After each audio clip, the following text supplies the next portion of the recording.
She married the feared mafia boss to save her abusive father. Never expected what happened next. The hospital room smelled like antiseptic and desperation.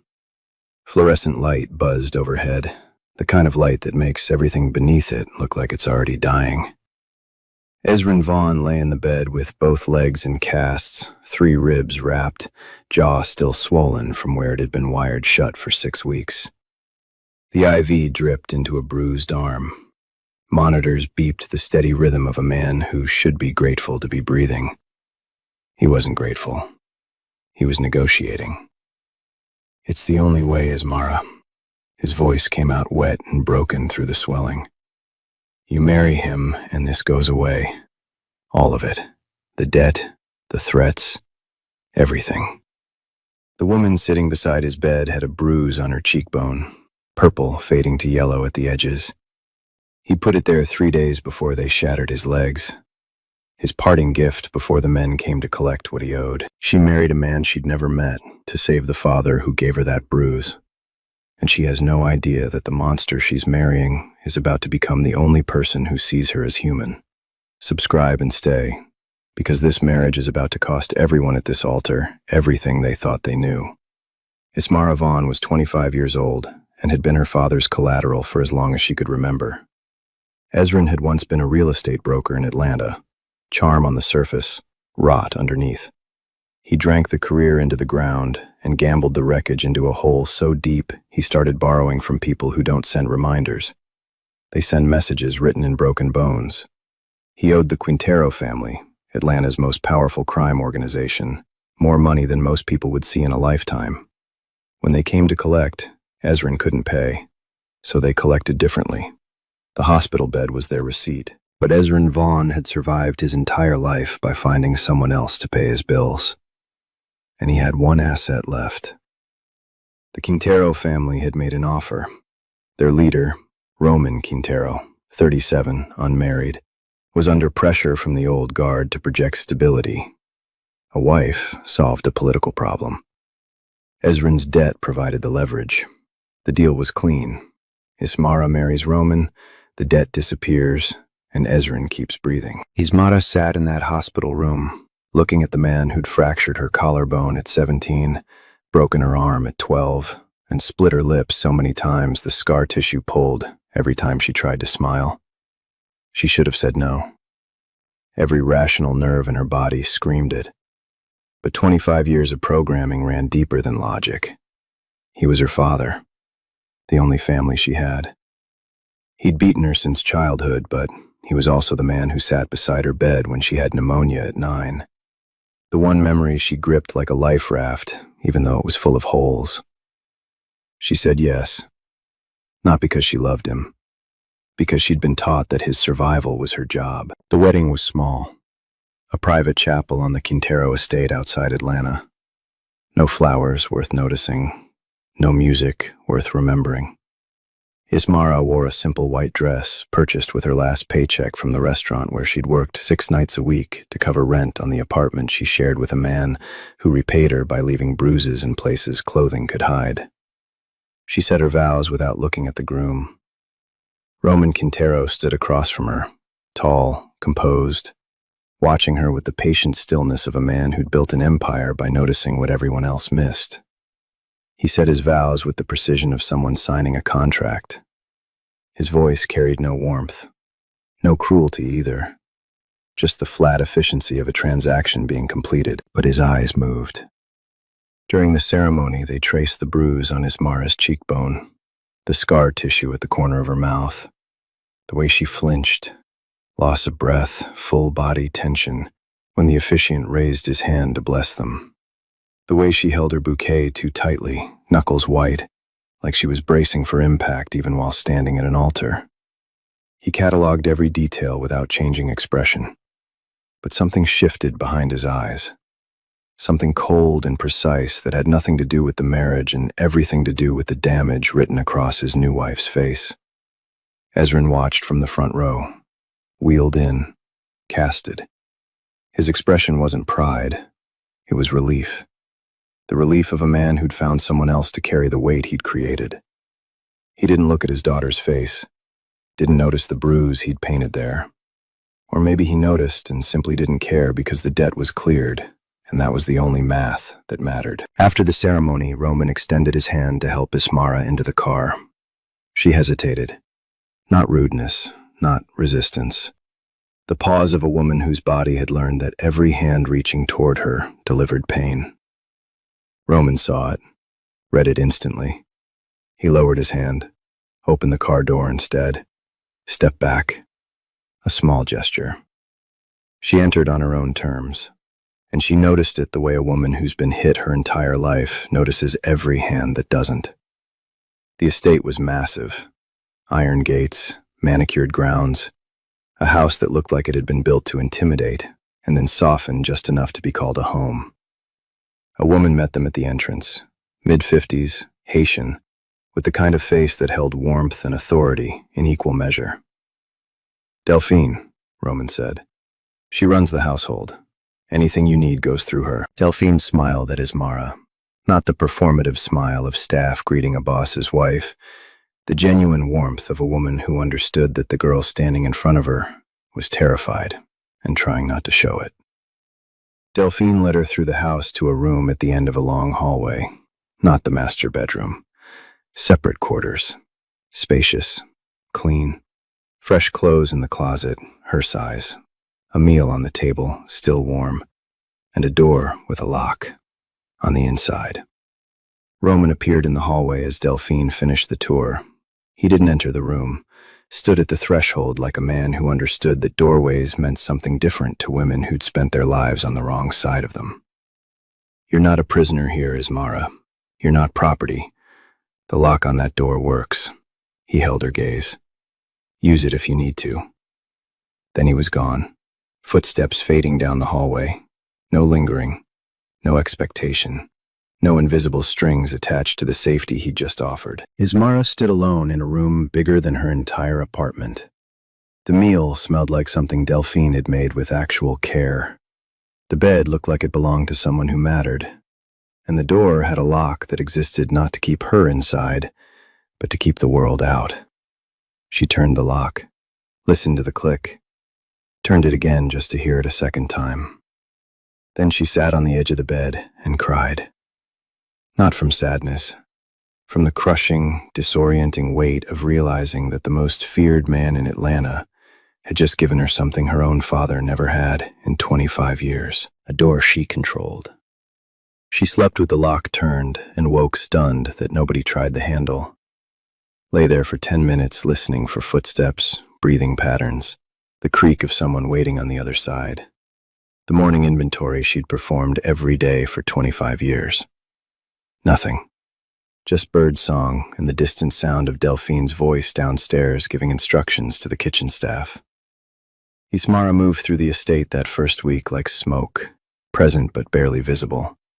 She occupied corners of rooms, ate only when food was placed directly in front of her, apologized for things that didn't require apology, taking too long in a hallway, using too much hot water, existing in a space that wasn't hers at a volume slightly above silence. Roman observed all of it. The flinching when doors closed in other rooms, the way she pressed herself against walls when he passed in the corridor, making herself physically smaller as if shrinking could make her disappear.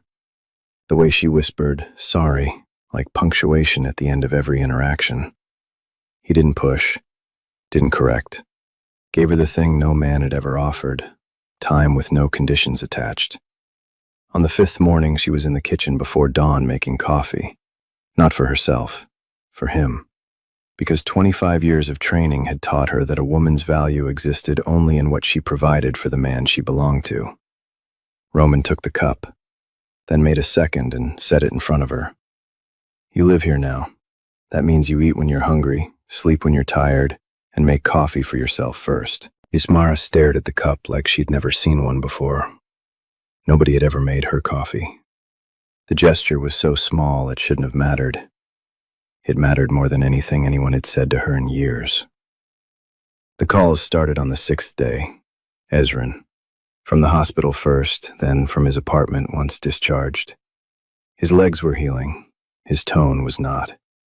The desperation that had soaked his voice in the hospital room, the begging, the pleading father routine, had evaporated the moment his debt cleared. What replaced it was the Ezran that Ismara knew in her bones, demanding, entitled, already calculating his next move. "Have you asked him for money yet?" "No, Dad." "Why not? You're his wife. You're entitled to—" "It's been a week. A week is long enough. Find out where he keeps his accounts. Find out who handles his money. You're inside now, Ismara.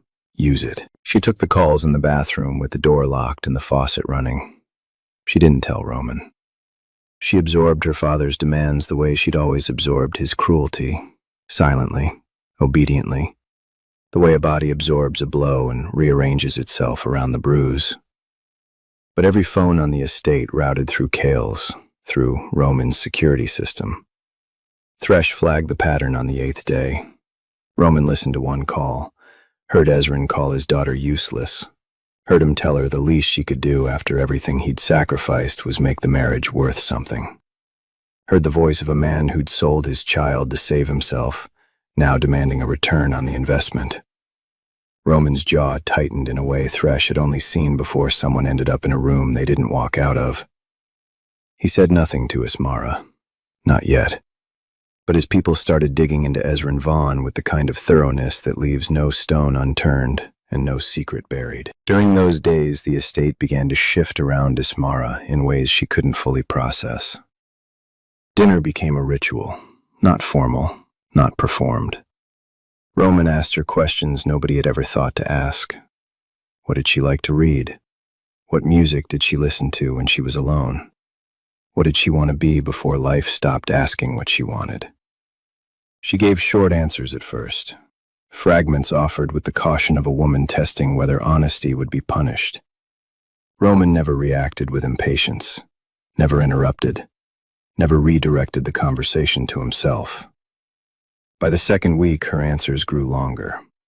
She told him about wanting to be a teacher when she was young, about the library books she'd hidden under her mattress because Ezran said reading was a waste of time for a girl who couldn't even keep a house clean, about the community college application she'd filled out at 21 and thrown away because Ezran needed that semester's savings to cover a gambling debt. She found herself looking forward to dinner, then feeling guilty about it, then confused about the guilt.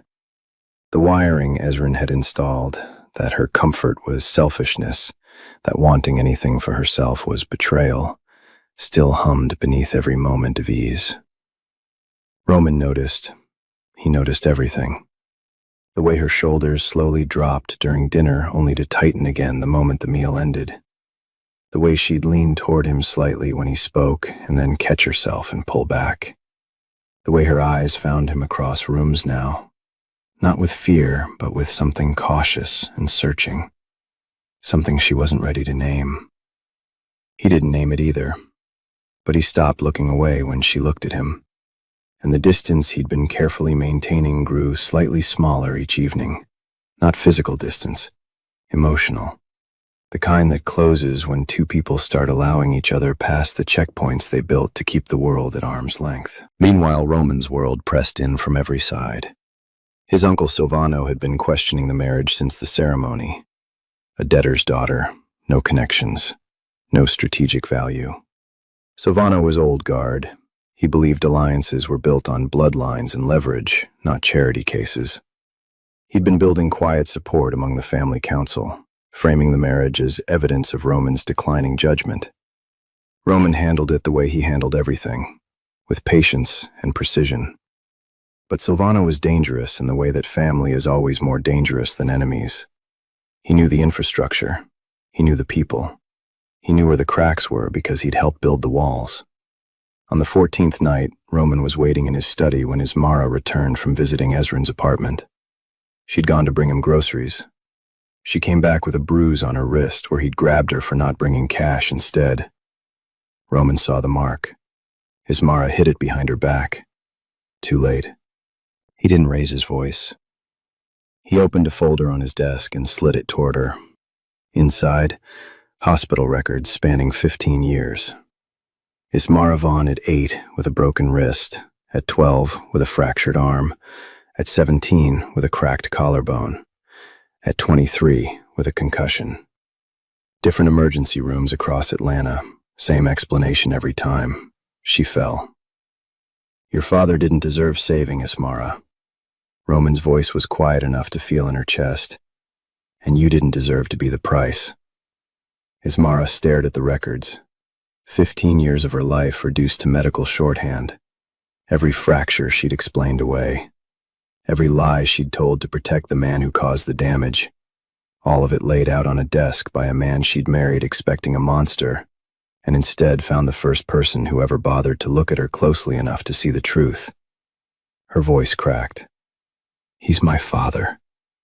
A title doesn't make a man a father. What he did to you makes him something else entirely. Ismara's eyes burned. She didn't cry. Not yet. 25 years of training held. But something in the architecture Ezrin had built inside her shifted. A crack running through a foundation she'd been told was permanent. Roman closed the folder. When you're ready to stop protecting the man who broke you, I'll be here. The crack widened over the following days. Ismara began hearing her father's phone calls differently, not as a parent checking on his daughter, but as a handler monitoring an asset. She started recognizing patterns she'd been too deep inside to see. How affection only appeared when he needed something.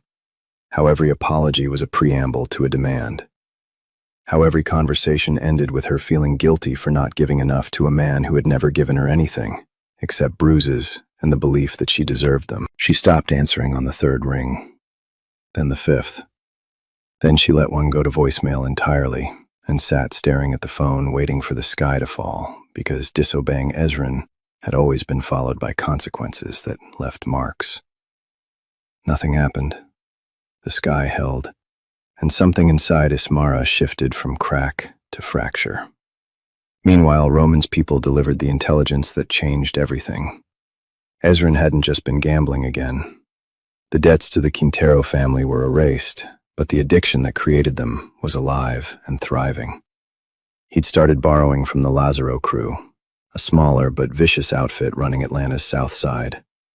When they pressed for payment, Ezrin played the only card he had. His daughter was married to Roman Quintero. He dropped the name like a shield. The Lazaro crew backed off temporarily, but the message reached Roman within hours. Using the Quintero name without authorization was dangerous enough. What Thresh uncovered next was worse. Ezrin had been talking to Silvano, Roman's uncle, the man building a case to overthrow him from within the family council. Recorded phone calls showed Ezrin feeding Silvano details, Ismara's daily schedule, the estate's layout, security shift rotations, which doors were locked at which hours. In exchange, Silvano had been covering Ezrin's new gambling debts and promising something Ezrin wanted more than money. Ismara returned to his control once Silvano took power. Not out of love. Ezrin had never operated on love. Ismara was the only human being he'd ever been able to dominate completely. The one relationship where his power was absolute and unchallenged. Losing that control was disintegrating him faster than any debt. He didn't want his daughter back because he missed her. He wanted her back because a man who has beaten a woman for 25 years doesn't know who he is without someone to break. Roman sat with this information in his study for a long time. The man whose life his wife had sacrificed everything to save was now conspiring to destroy him from the inside. And Ismara, sleeping down the hall behind a locked door she was only beginning to trust, had no idea that her father's love had always been just another word for ownership. He didn't tell her immediately, not because he was protecting her from the truth, because he understood that the truth had to arrive at the right moment, or it would shatter her in a way that couldn't be rebuilt. That night, Ismara couldn't sleep. She found Roman in the kitchen at 2 a.m. making coffee. She sat across from him without asking permission, something she wouldn't have done 2 weeks ago. The shift was small. It was everything. She talked, not in fragments, in full sentences that connected to full memories for the first time. About her mother, who died when she was 6, a car accident that Ezrin never spoke about except to remind Ismara that she looked too much like the woman who'd left him. About the first time he hit her. She was 8. She'd burned the rice. He backhanded her so hard her tooth came out. He told her to clean the blood off the floor before it stained. About the years of learning to read his moods, the way sailors read weather. The micro-expressions that meant a storm was coming. The vocal patterns that meant tonight would be bad. The silence that was worse than shouting because silence meant he was saving it up. About the one memory she'd held on to her entire life. Ezrin sitting beside her bed when she had pneumonia at 9, holding her hand, telling her she'd be okay. The single piece of evidence she'd used to justify every sacrifice, every bruise absorbed, every chance at freedom refused. "I'm starting to wonder if even that memory is real," she whispered, "or if I built it myself because I needed one reason not to hate him." Roman listened without interrupting. When she finished, the kitchen was quiet except for the hum of the refrigerator and the sound of 2 people breathing in the same space without either one of them being afraid. "You don't owe him your life, Ismara. You never did." Their hands found each other across the table. Not planned, not romantic. Just the first time in years Ismara had voluntarily reached for another person. Her fingers trembled against his. He held them steady without tightening, without pulling, just held. It was enough. The next morning, Roman told her everything. The new debts, the Lazaro crew, Silvano, the phone calls selling information about the estate, and the endgame. Ezrin working to have her returned to his control like property reclaimed from a storage unit. Ismara sat very still for a long time. The information didn't break her the way Roman had feared. It did something else. It burned away the last thread of obligation she'd been clinging to, the final fraying rope connecting her to the belief that her father's love was real, and her suffering was the price of keeping it. "He never wanted me safe," she said finally. "He wanted me back. There's a difference."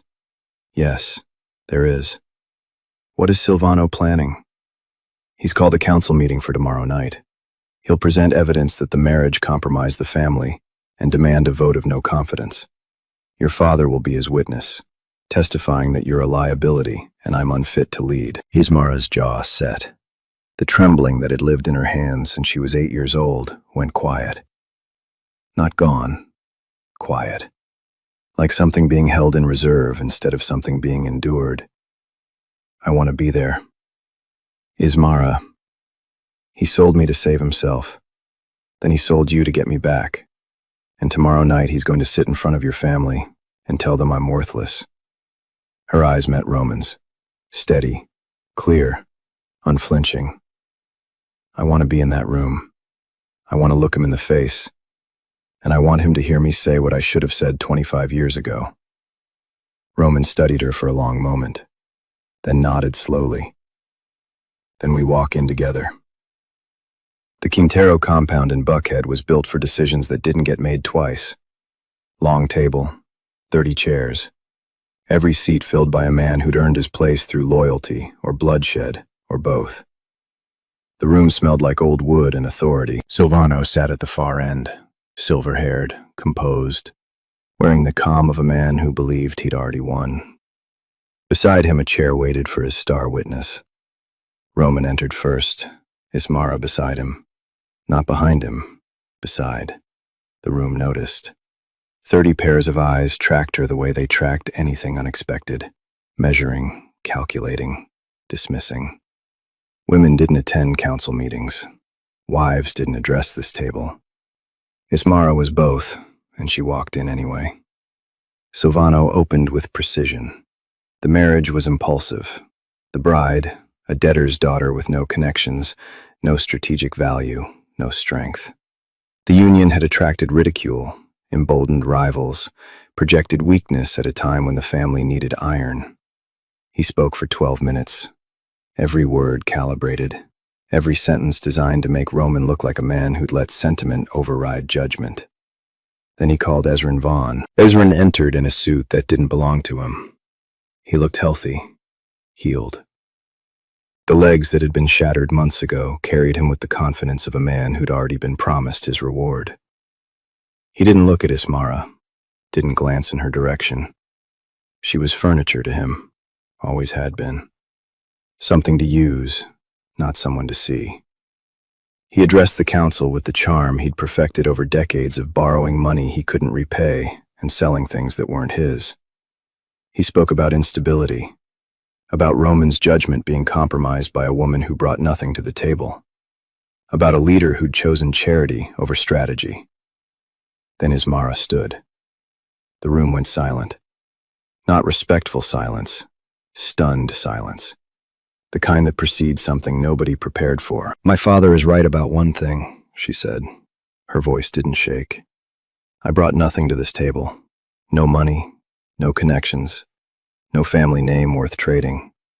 I came here with a bruise on my face that the man sitting in that chair gave me 3 days before your people shattered his legs." She looked at Ezrin, held his gaze for the first time in her life without flinching. "I was 8 the first time he hit me. I burned the rice. He backhanded me so hard my tooth came out and told me to clean the blood before it stained the floor. I was 12 when he broke my arm because I forgot to lock the front door. 17 when he fractured my collarbone because I talked back in front of his friends. 23 when he gave me a concussion for coming home late from the job I worked to pay his rent." The room was motionless. 30 men who'd built careers on violence sat listening to a woman describe the kind they didn't put on their resumes. "He sold me to save himself. Stood in a hospital bed and begged me to marry a man I'd never met because his gambling debts had finally caught up with him, and I was the only thing he had left to trade." Her voice held steady.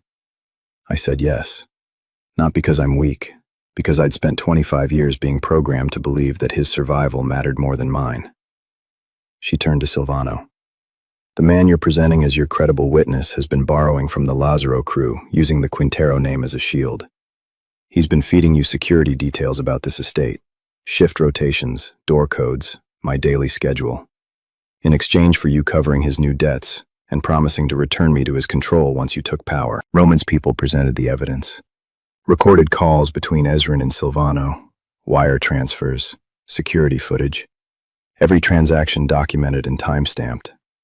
The room absorbed it the way these rooms always absorbed evidence, silently, lethally, with the understanding that what had just been proven would have consequences that didn't require a vote.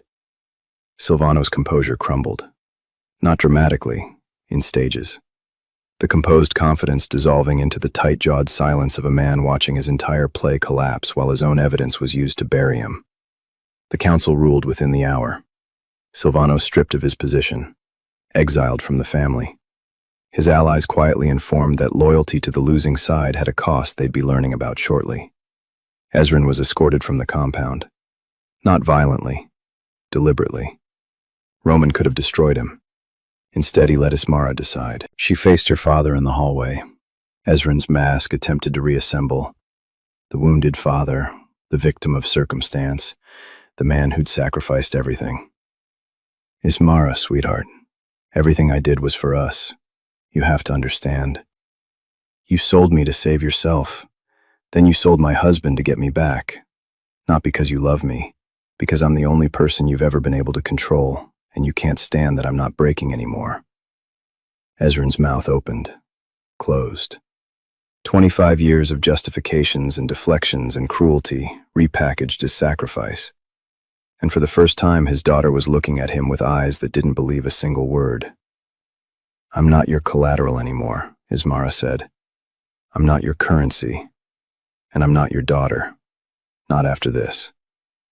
She turned her back, walked away, didn't look behind her. Months later, the Quintero estate in autumn. Ismara had transformed a wing of the property into a resource center, not just a shelter, a launch pad. Job training, legal support, financial literacy. The things that turn survival into independence. Delphine ran the operations with the same warmth and iron she'd brought to Ismara's first night. Every woman who walked through the door was met with what Ismara had received, a locked door that worked from the inside, and the time to believe it was real. Roman found her on the terrace one evening, Atlanta glittering beyond the trees. She was reading, something she'd only recently allowed herself to do for pleasure instead of survival. "You know when I knew?" she said. He looked at her. "Not the council. Not my father leaving. Not any of it. When? The first night. You showed me to my room and told me the lock worked. Then you walked away. She closed the book.